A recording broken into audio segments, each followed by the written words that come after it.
So you want peace of mind, but something's getting in your way.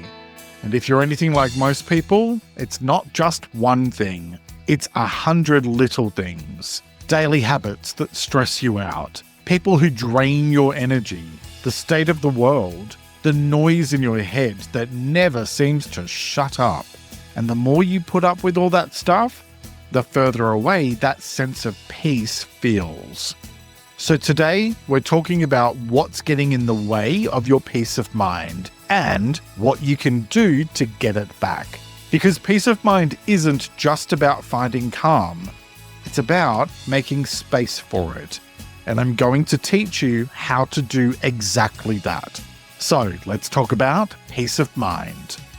Peace of mind isn't something you just stumble across by accident. It's something you create for yourself. And that takes time, effort, and perseverance. But the thing is that most of us are walking around with a head full of noise, as well as a to-do list that never ends, emotional baggage that we've never unpacked, and surroundings that are constantly interrupting any sense of calm that we might possibly be able to find. It's no wonder peace of mind often feels like it's so far away. But it doesn't have to be. You can't control everything, but you can control what you let in, what you hold on to, and what you choose to prioritize. So in this episode of the Let's Talk About Mental Health podcast, we're going to dig into what you need to do to overcome obstacles that might be preventing you from finding true peace of mind. To get there, we'll talk about what peace of mind really is, why you might be struggling to find it, and what you can do to clear space for it to grow. By the way, I'm Jeremy Godwin, and each week I teach you how to improve your mental health in a way that's straightforward and simple to put into practice. So, let's start by discussing what is peace of mind. All right, so peace of mind is a state of inner steadiness, mentally and emotionally. It's that sense of calm where you can think clearly and feel genuinely grounded in yourself. It doesn't mean that you don't have problems or issues to deal with. It doesn't mean that everything's perfect and fantastic, but it means that you have emotional well-being so that you can then respond thoughtfully to challenges and issues that inevitably come your way. It's not about being happy all the time, and it's definitely not about pretending everything's fine, because real life is never perfect, and we all go through more ups and downs than a roller coaster stuck on a never-ending loop. Real peace of mind isn't just that surface-level type of calm. It's about really knowing deep down inside that even when things around you are uncertain or difficult, that you're okay and you're going to be okay, and you're not going to constantly be thrown off balance by every single thing that comes your way.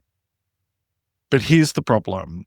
For a lot of us, peace of mind just feels out of reach.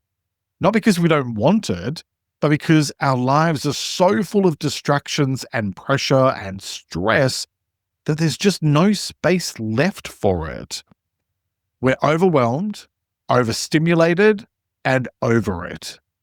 And it doesn't help that we're expected to be constantly switched on 24/7, especially when that means that we're bombarded with more bad news and nonsense in a single day than most of our ancestors had to deal with in an entire lifetime.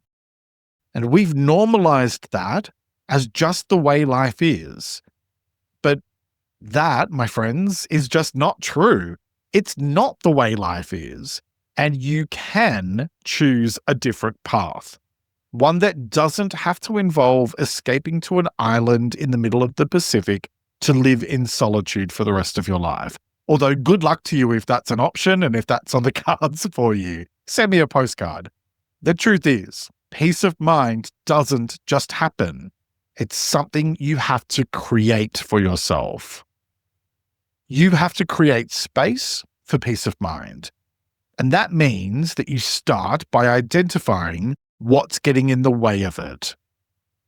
Because even if you do all the so-called right things, like, meditation and mindfulness and journaling and therapy and trying to think positively, none of that will make a real difference if you're still letting your time, energy, and mental focus get hijacked by things that don't serve your best interests. I'm talking about things like overthinking, people-pleasing, constantly doom scrolling, or trying to control everything and everyone. And yes, I'm also talking about letting people drain the emotional life out of you. Peace of mind doesn't just happen. You have to create it. I said it before, and you're probably going to hear me say it about 50,000 more times today. This is why I say the phrase, protect your peace, at least once or twice in every episode of this podcast, because you need to protect it. Otherwise, nobody's going to protect it for you. It's the same with just thinking about the idea of creating peace of mind. You need to create it because nobody's going to create it for you. Peace of mind is not just a luxury for people who have very little on their plates, or who have this or that. You don't have to drive a certain car or have a certain amount of money in your bank account to be able to find peace of mind. It is available for every single one of us, regardless of the challenges that we face in our day-to-day lives. Your life does not need to be perfect to have peace of mind. You do not need to be rich to have peace of mind. You do not need to be attractive to have peace of mind. It is something that you can create, even in the middle of a busy life, but only if you stop tolerating the things that chip away at it. So, what are those things? What's really stealing your peace of mind? Well, that's what this episode is about. Getting honest about the habits, thoughts, feelings, relationships, and situations that are keeping you from feeling calm and clear, and working out how to remove or reduce them in realistic ways, not through a major life overhaul, but through small and intentional shifts that clear space in your mind and in your day for peace to grow. Because peace of mind isn't something you only find at a mountaintop retreat or by reaching level 42 in a meditation app. It's found in the choices you make every day about what you allow into your head, your heart, and your space. And if your peace is constantly being interrupted, then it just might be time to clear your space. We're going to discuss how to do that shortly, but first, let's talk about why peace of mind feels out of reach and why it matters. All right, so if peace of mind is so important, then why is it so difficult to actually find it? Well, the cold hard fact is that most of us aren't living in a way that actually supports peace. We're overstimulated, overcommitted, and overwhelmed, constantly juggling noise and pressure and chaos and a million different competing priorities. And the world we live in normalizes that. It tells you to hustle harder, to stay connected 24/7, to keep up with the news cycle and the algorithm and your inbox and all of the expectations on you. No wonder your mind feels so full all the time. I had someone the other week email me with a follow-up 3 hours after they'd initially messaged me with an unsolicited request. Following me up 3 hours later was pointless because it was during the middle of the night for me. Like, hello, time zones. And given that it was an unsolicited request from yet another person wanting to be interviewed on my show, this show, the one that doesn't have guests on it because it's not an interview show, I just thought, wow, what a sense of self-entitlement to demand a reply to your email like that. So I made them wait before I said no. Sure, that might be a bit petty, but it hopefully taught them a lesson that being pushy doesn't get you anywhere. Anyway, where was I before I went off on that rant? Oh, yeah, peace of mind. The biggest thing that gets in the way of peace of mind is letting other people tell you what your priorities are, or listening to what other people say you should be doing, or, whether they're saying that directly or indirectly. Or it's also, allowing other people's demands to be the priority, as opposed to whether or not you think about, are those demands actually fitting in with my needs, my priorities? Peace of mind isn't difficult to find because you're doing something wrong. It's because you're surrounded by systems and habits that actively block it. And that includes other people as well.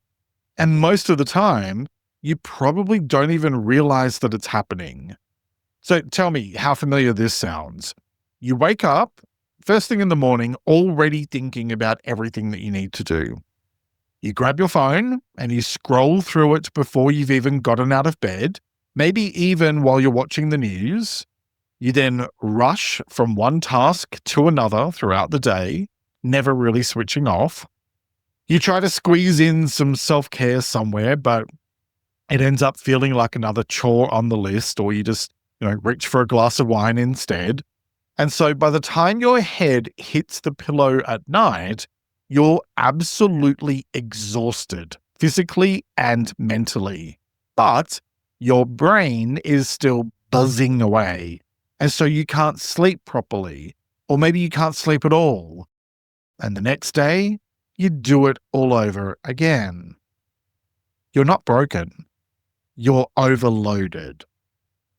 And when your mind is constantly full of noise, stimulation, stress, unprocessed emotions, well, there's no space left for peace of mind. That's not a flaw in you. That's a sign that something in your life needs to change. Because if nothing changes, nothing changes. Peace of mind isn't just a nice to have. It's absolutely essential for good mental health. When you don't have peace of mind, that's when you are generally more reactive and a lot more easily overwhelmed. You're also more anxious, mainly because your nervous system stays stuck in a state of hypervigilance, like you're always waiting for the next thing to go wrong, which you basically are. And over time, that can take a really serious toll on you, not just mentally, but physically too. But when you do have peace of mind, even just a bit, that's when you feel more in control of your thoughts and emotions. You can focus better. You can make more intentional choices instead of just reacting to things automatically. You feel more grounded, more patient, more present, and more able to deal with the tough stuff without feeling like you're falling apart. Peace of mind gives you breathing room, mentally and emotionally. And that's something that you can create, even if your life is far from peaceful. But here's the uncomfortable truth. To feel more peace, you need to start getting really honest about what's getting in the way of it. And often, that means realizing that you're going to have to make some tough decisions. It means asking yourself questions like, what am I tolerating that's costing me peace? What am I holding on to that I need to release? Where am I giving too much of myself, and for what return? Because peace of mind isn't found in a perfect set of circumstances. It's found in the boundaries you set, the thoughts you challenge, the habits you question, and the energy you protect. It's about the choices you make. You can't expect to feel calm while everything around you and within you is chaotic. If you want peace of mind, then you have to start clearing the path in front of you. And when you do, even a small sense of peace can go a very long way towards improving how you feel and how you show up in your life. So, if peace of mind matters this much, and if all of these things that are getting in the way of it, then the next question is probably, how do you actually create more peace in your life? Not in some perfect, everything's magically fixed kind of way, because that's not realistic, but in real, tangible, practical ways that help you to make space for calm, even when life is messy. Well, let's talk about how to do that right after this quick break. And welcome back. Now let's talk about how to create peace of mind. All right, if you want peace of mind, then you need to clear whatever's getting in the way of it. And that means making small and intentional changes that protect your headspace and help you to feel more grounded. Now, you don't have to overhaul your entire life to feel more calm, and you don't have to bulldoze everyone and everything. But you do need to start saying no to the things that chip away at your peace of mind. And you also need to say yes more often to the habits that support good peace of mind. So let's look at some of the practical ways to do exactly that. Things that you can start doing right away to make more space for calm in your daily life. I'm going to break these down into 4 areas: what you let in, your thoughts, your boundaries, and your space. So, starting with what you let in, my first tip is be ruthless about what and who you let in. If you're constantly exposing yourself to negativity, whether it's the news cycle, social media, or just other people's stress, then your brain never gets a break. And you need room to breathe if you're ever going to find any kind of peace of mind, no matter how fleeting. Chaos and calm do not go together.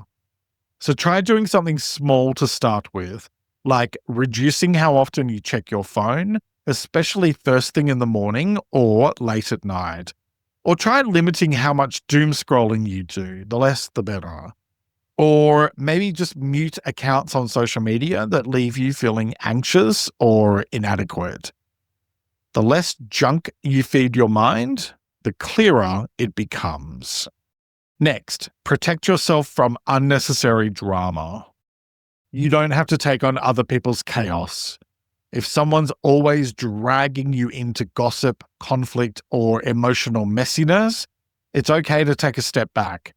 You can still be supportive without being their emotional dumping ground or their gossip wing person. Practice becoming comfortable with using phrases like, "I can't get into this right now," or "I hope it works out for you." Short, respectful, and boundary setting. And don't be afraid to create some distance between yourself and people who are so full of drama that they make the Real Housewives look like quiet, upstanding citizens. Your peace is just far too important to hand over to other people's dysfunction. Next, give your mind actual quiet time. Most people don't realize how little silence they actually experience in a day.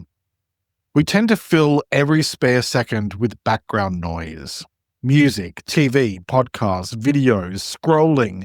And while none of those things are necessarily bad in moderation, your brain also needs space to just be. Try carving out 5 minutes of silence every single day. No devices, no distractions. Just sit or walk or simply take time to breathe.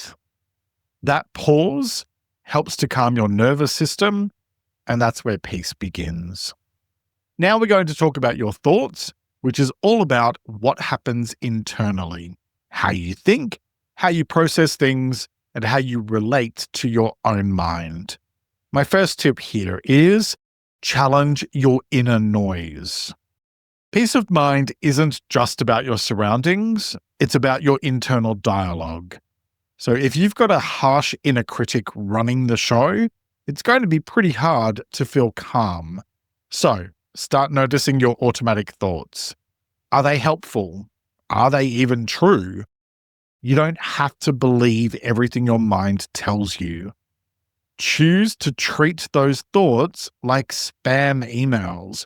Identify them, unsubscribe, and move on. If your thoughts tend to be particularly anxious, check out episode 281 about how to deal with anxiety. It's linked in the description, or just head to ltamh.com/episodes. Okay, next, let go of the need to control everything. A big part of finding true inner peace is accepting what you can't control. And that's tough, especially if you've learned to equate control with safety. I know what that feels like. But trying to micromanage every outcome just burns you out, because all you have direct control over is yourself. So instead of trying to control things that you can't control, focus on what's within your power: your words, your actions, your attitude, because that's where real peace lives. The rest, just let it be what it is.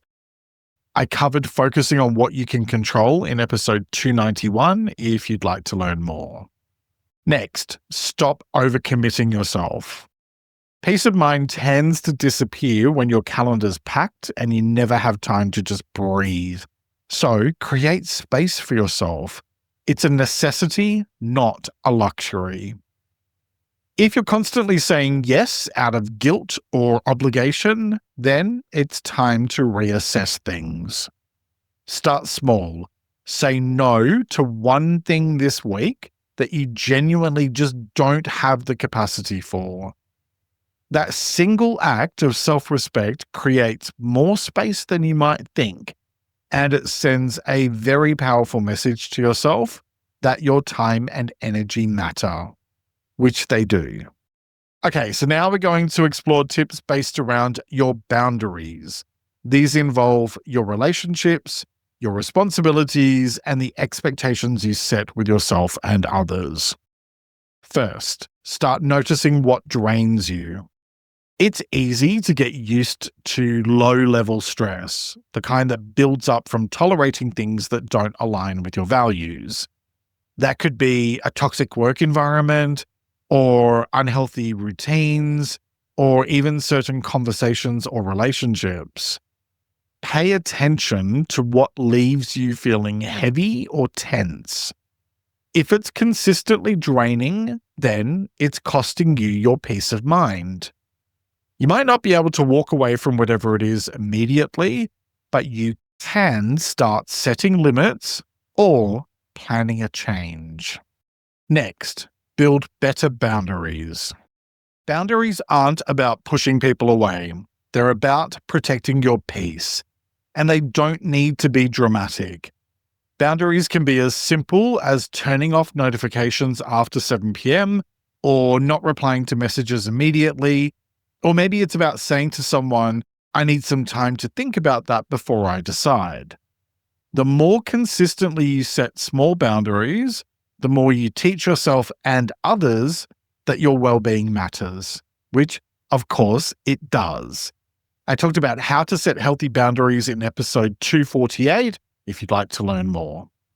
Now we're going to talk through tips focused on your space, and this is all about your physical environment as well as how you structure your time and energy.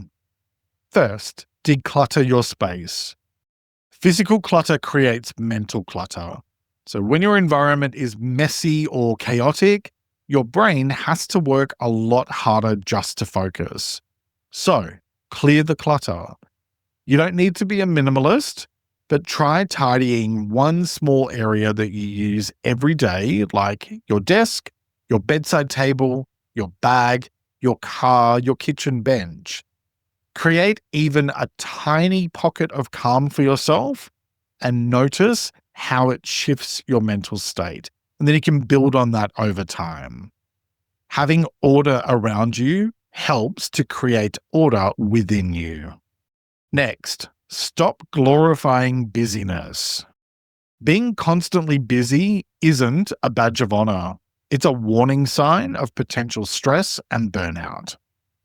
If your days are so full that you never get a moment to pause, you're not going to feel peace of mind. You're going to feel wired and worn out, no matter how many of these techniques you try to shoehorn into your already crammed schedule. Prioritize rest and time to recharge like you prioritize important appointments, because time for yourself needs to be a high priority, since you can't fill from an empty cup. I know, I love a cliche, but it's true. Even a 10-minute walk every day, or taking a stretch break, or allocating some quiet time for yourself when you come home to have a cup of tea or coffee can really serve to reset your nervous system. You don't have to earn rest. You just have to allow it. Next, reconnect with what matters. What matters most is living your life, not just dragging yourself through it. And to do that, you need to get your priorities right. Nobody ever turned around on their deathbed and went, "Damn, I wish I had spent more time in the office." When life gets overwhelming, it's really easy to lose sight of what actually matters to you. But true peace of mind comes from living in alignment with your values, not from pleasing everyone else. Take just 5 or 10 minutes to list out for yourself what actually brings you a sense of calm, connection, fulfillment, and purpose. And then ask yourself, how can I make a little more space for this in my week? Start there. Then do it again next week, and the week after that, and so on. That's how you create peace of mind, by making one aligned choice at a time so you can focus on what actually matters. And yes, it's absolutely fine to let go of the stuff that doesn't matter, because guess what? It doesn't matter. Here's the thing. Peace of mind isn't something you just stumble across by accident. It's something you create. And you do that by getting really honest about what's stealing your peace, and then choosing to stop giving so much of your time, energy, attention, and headspace to things that really don't deserve it. Because when it comes to peace of mind, what it all boils down to is this. You don't have to chase peace of mind. You just have to stop making room for what interrupts it. Now, what are you going to do with what you've learned today? Try asking yourself, what's one thing you've been tolerating that's been quietly draining your peace of mind? And what would change if you let it go? Because even the smallest bit of peace is powerful. And the more space you clear, the more of it you'll feel. The choice is yours, as it is with all things related to your well-being. So, what choice will you make today? Each week I like to finish up by sharing a quote about the week's topic, and I encourage you to take a few moments to really reflect on it and consider what it means to you. This week's quote is by Ralph Waldo Emerson, and it is, "Nothing can bring you peace but yourself." Let me repeat that. Nothing can bring you peace but yourself. All right, that's nearly it for this week. Sign up for my weekly newsletter at ltamh.com and support me on Patreon for early access to ad-free episodes and exclusive content. They're both linked in the description. Thank you very much for joining me today. Look after yourself and make a conscious effort to share positivity and kindness out into the world, because you get back what you put out. Take care and talk to you next time. You'll also find my episode about emotional boundaries helpful. It's linked in the description. Next week, I'll be talking about what healing really looks like. Follow or subscribe to never miss an episode, and have a great week. Let's Talk About Mental Health is an independent program Discover more at ltamh.com.